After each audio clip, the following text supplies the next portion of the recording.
अंदर हम बात कर रहे थे ये पॉइसन डिस्ट्रीब्यूशन की फ़िटिंग की। मैंने बताया था कि आपको पॉइसन डिस्ट्रीब्यूशन की फ़िटिंग के लिए लैम्डा कैलकुलेट करना होगा। तो आगे आता है नॉर्मल डिस्ट्रीब्यूशन। नॉर्मल डिस्ट्रीब्यूशन का आपने फार्मूला पढ़ा हुआ है, z = x minus mean over standard deviation निकाल कर आपने दो वैल्यू x की जगह बारी बारी पुट करके उसका एरिया आप मालूम कर लेंगे, क्योंकि एरिया प्लस माइनस साइन में आपने समझे हुए हैं।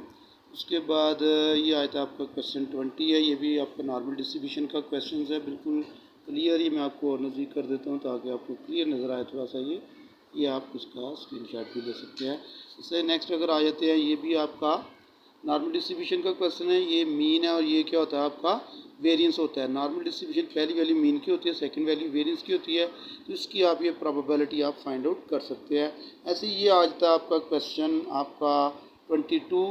तो 22 क्वेश्चन में आपने यहाँ से भी इसका ये मीन और वेरिएंस निकालना होगा, पहले वाई सीरीज़ का। उसके बाद आपने ये एरिया का फार्मूला लगाकर z = x minus mean over standard deviation, तो इसका आपने यहाँ से एरिया फाइंड आउट कर लेना है। नेक्स्ट आता है क्वेश्चन नंबर 23 आपका, compute the least square regression line y on x। आपने रिग्रेशन लाइन निकालनी है y = a plus b x. B की वैल्यू आप निकालना जानते हैं, ए की वैल्यू आप निकालना जानते हैं। ए और बी की वैल्यूज निकाल कर रिग्रेशन लाइन में पुट करें। एंड में एस्टिमेशन वैल्यू मालूम करने के लिए एक्स की 18 रख दें, तो आपकी एस्टिमेशन वैल्यू आ जाएगी। तो ये आपका पूरा क्वेश्चन है, आप देख सकते हैं। इससे नेक्स्ट नीचे आ रहा है आपका calculate the product movement of coefficient of correlation. आपने कोरिलेशन का फार्मूला पढ़ा है, कोरिलेशन कोएफिशिएंट आपने यहाँ से कैलकुलेट करना होगा। कोरिलेशन कोएफिशिएंट का याद रखें, आंसर जो होता है हमेशा 1 से छोटा होगा। कोएफिशिएंट ऑफ रैंक कोरिलेशन भी वैसे आप निकालेंगे फार्मूला लगाकर रैंक कोरिलेशन का। तो रैंक कोरिलेशन आपने कैलकुलेट करना सीखा हुआ है, तो इसका भी आंसर जो 1 से हमेशा क्या होगा, छोटा होगा। आगे चलते हैं। अब आप आगे आते हैं टेस्टिंग पर। अब जी टेस्ट आपका आ जाता है। तो जी टेस्ट फॉर वन सैंपल का ये पहला क्वेश्चन आपका होगा, क्वेश्चन नंबर 26।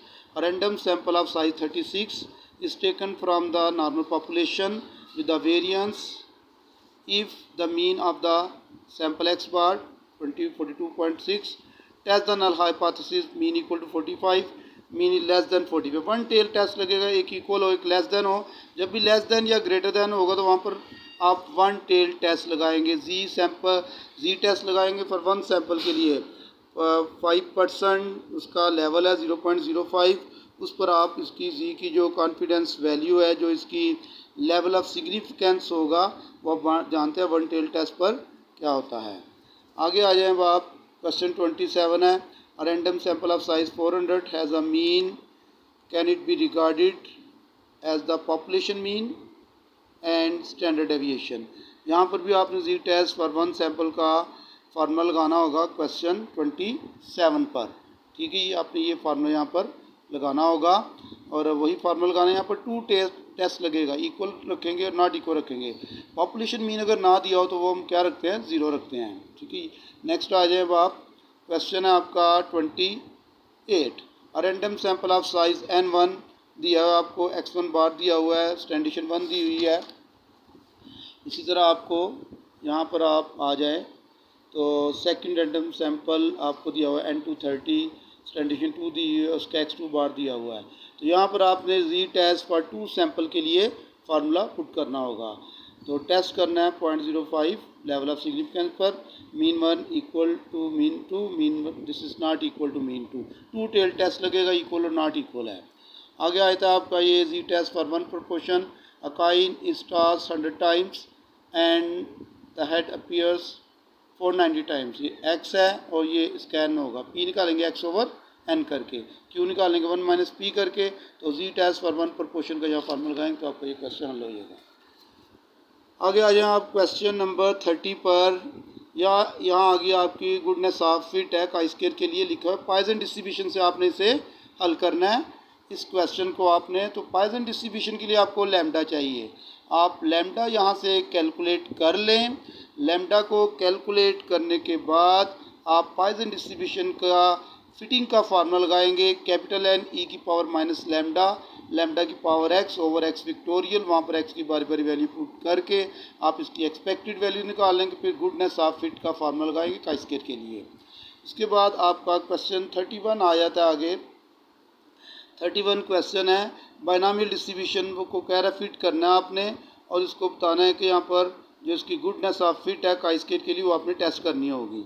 ये आपको दिया हुआ क्वेश्चन x 0 1 2 3 4 5, नीचे उसकी फ्रीक्वेंसी दी हुई है। तो आप जानते हैं बाइनोमियल डिस्ट्रीब्यूशन के लिए आपको p चाहिए और q चाहिए, उसके लिए आपने उसका लैम्डा, उसके लिए उसका म्यू कैलकुलेट करना होगा। म्यू को एन पी के बराबर रखे, वहाँ से आप पी की वैल्यू कैलकुलेट कर लेंगे। इसके बाद आगे आ जाए, अब आप क्वेश्चन 32 है, fit an appropriate distribution. Appropriate का मतलब जो आप मुनासिब समझते हैं।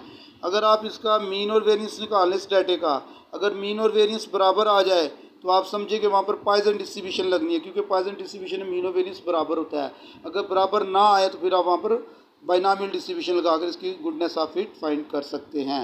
ये क्वेश्चन देख लें आप इसे, ये पूरा आपका पेज आपके सामने है। तो अब आपका आ जाता है नेक्स्ट पेज, क्वेश्चन नंबर है आपका 23।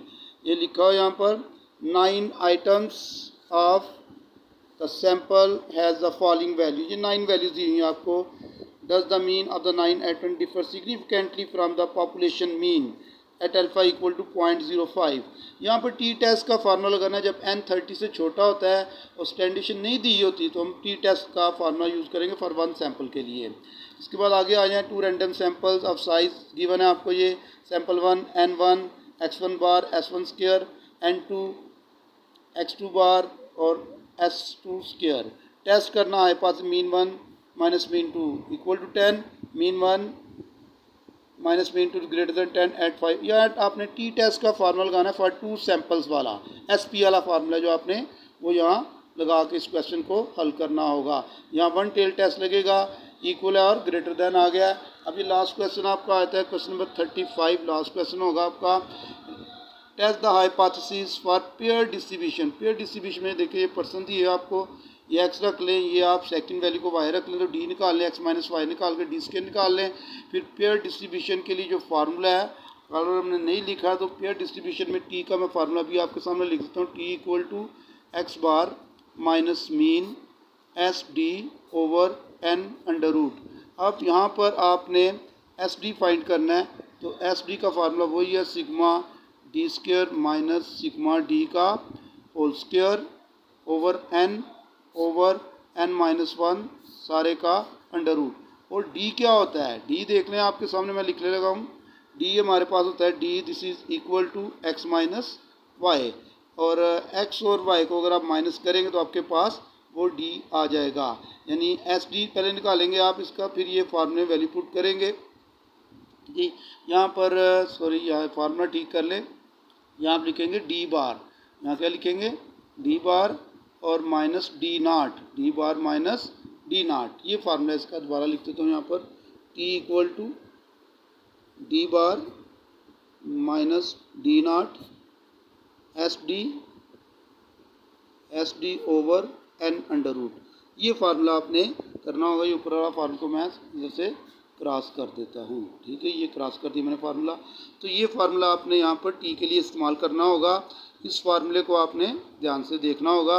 d निकालना हो तो x माइनस एक्स और y के रैंक को माइनस करेंगे, d आ जाएगा, फिर d बार सिग्मा d ओवर n करके निकाल लेंगे। d नॉट हमेशा यहाँ 0 होगा, जिस पर आपने टेस्ट किया करेंगे आप, ठीक हो गया जी। तो ये आपने क्वेश्चन सॉल्व कर लेने हैं। इसमें अगर कोई